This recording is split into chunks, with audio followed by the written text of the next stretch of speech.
मी आणि माझा एक मित्र भूताचा चित्रपट बघायला गेलो.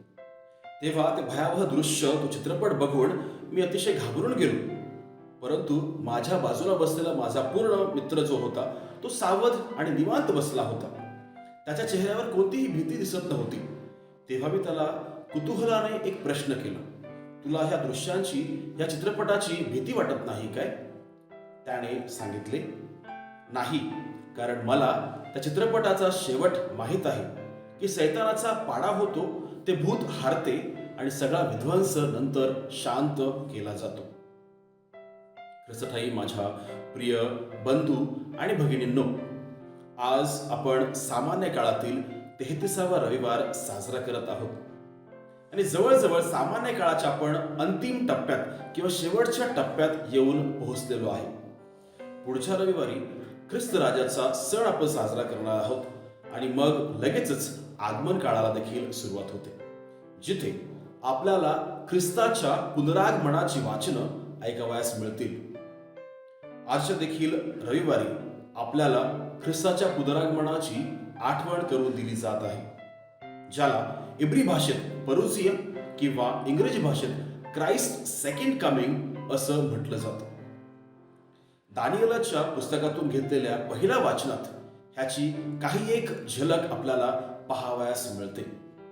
त्यातील पहिला भाग जो त्याच्यामध्ये लिहिलेला आहे की वाचावयास मिळतो, तो थोडासा भीतीदायक वाटतो, कारण त्यात जगाच्या समाप्तीची घोषणा, तसेच ती छळाला सामोरं जाण्याची वेळ आहे असं म्हटलेलं आहे. परंतु सरते शेवटी जे ह्या सर्वांमध्ये, ह्या छळामध्ये, ह्या त्रासामध्ये ठाम राहतील, टिकतील आणि देवावर म्हणजेच मसीहावर विश्वास ठेवतील, त्यांचे तारण देखील होणार आहे. किंवा तेच लोक ताऱ्यासारखे चमकतील, म्हणजेच त्यांना सार्वकालिक जीवन लाभेल असं मानलं जातं. दुसऱ्या वाचनात येशू हाच तो मसीहा आहे व त्याच्या आत्मसमर्पणाने आपले देखील तारण झाले आहे असं म्हटलेलं आहे. त्याने आपली खंडणी भरून पापाच्या ओझ्यांतून, सैतानाच्या छळापासून आमची आणि तुमची सर्वांची मुक्तता केली आहे असा पत्राचा लेखक म्हणतो. शुभवर्तमानात देखील प्रभूच्या द्वितीय आगमनाने पृथ्वीवर कोणते बदल किंवा कोणते चिन्ह आपणास आढळून येतील ह्याची चाहूल करून दिली जात आहे. परंतु प्रभूवर विश्वास ठेवणारा सर्व संकटातून तरेल व त्याला तारणाचा मुकुट प्राप्त होईल. हे प्रभूचे वचन जे आहे ते अटळ आहे असे आपण ऐकतो.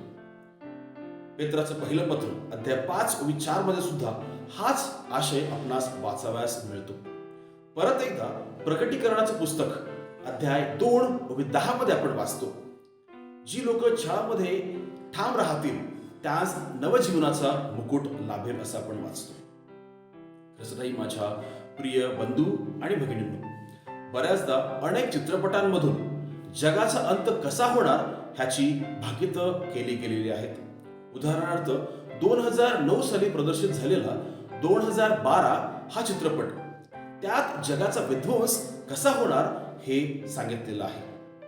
त्यात नंतर 2002 साली रेन ऑफ फायर ह्या चित्रपटात देखील भयानक प्राण्याद्वारे आग ओकली जाईल आणि सर्व जगाचा विध्वंस केला जाईल, ते भस्मसात केलं जाईल असं सांगण्यात आलेलं आहे. त्याचप्रमाणे थोर भाकितकार बाबा वेंगा नावाची एक आंधळी स्त्री देखील भाकित करताना म्हणते की 5079 मध्ये या जगाचा पूर्णतः नाश होणार आहे, अंत होणार आहे.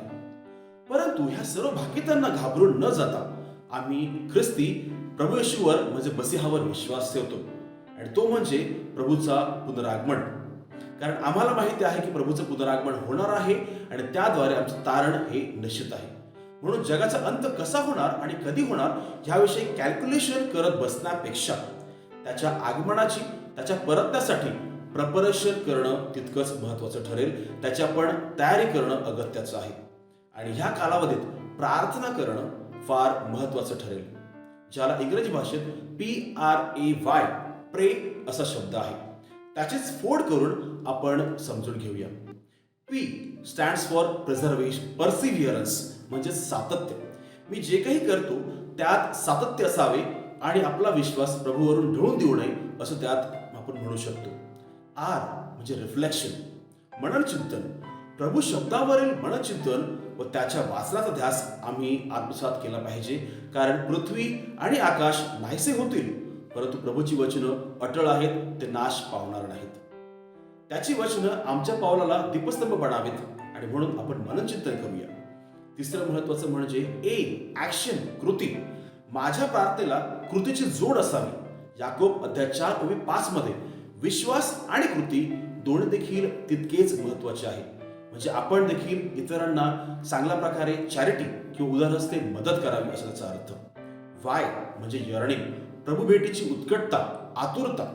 प्रभू कधी येणार ते कोणालाही ठाऊक नाही, माहीत नाही, परंतु तो येणार आहे हा असा विश्वास आपण बाळगूया व त्याच्या आगमनासाठी सज्ज असूया.